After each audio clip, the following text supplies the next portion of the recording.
In today's video, I'm going to teach you how to create a drop-down menu in Google Sheets. A drop-down lets people pick from a preset list, which keeps your data consistent and avoids typos. It's perfect for things like status trackers, categories, priorities, or any field where you want clean, uniform entries. Start by choosing exactly where you want the drop-down to appear. Click to highlight a single cell, or click and drag to select a range if you want the same menu in multiple places. You can also select an entire column below a header to apply the drop-down to every row you'll use. Taking a moment to select the right cells now will save you time later, because the settings you apply will cover everything you've highlighted.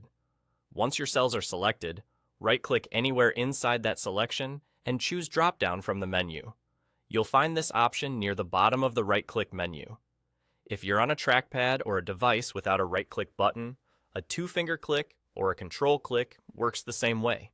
Selecting drop-down opens a setup panel on the right side of your screen where you'll define what people can choose. In that side panel, type the options you want to appear in the list. Add each option as its own entry, keeping the wording short and clear so it's easy to scan. Think about the order. What you type first will typically be the default choice when someone clicks into the cell. For example, you might list items from most common to least common, or in the order a process usually happens. Consistent capitalization also helps your sheet look polished and makes filtering and sorting more intuitive. If you're collaborating with others, consider using terms everyone already understands to reduce confusion. You can always refine the list later, but starting with clear choices makes adoption smoother. When your options look good, click Done. Your highlighted cells now have a small arrow on the right, letting you know the drop-down is active. Click a cell and choose from the list to see it in action.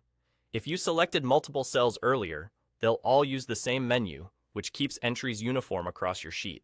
That consistency makes filtering, charting, and summary formulas far more reliable. If you ever need to adjust the choices, simply open the same drop-down setup again and edit the list. Changes apply to the selected cells. And that's it. Simple, clean, and incredibly useful. Thanks for watching, and enjoy building smarter sheets with drop-down menus.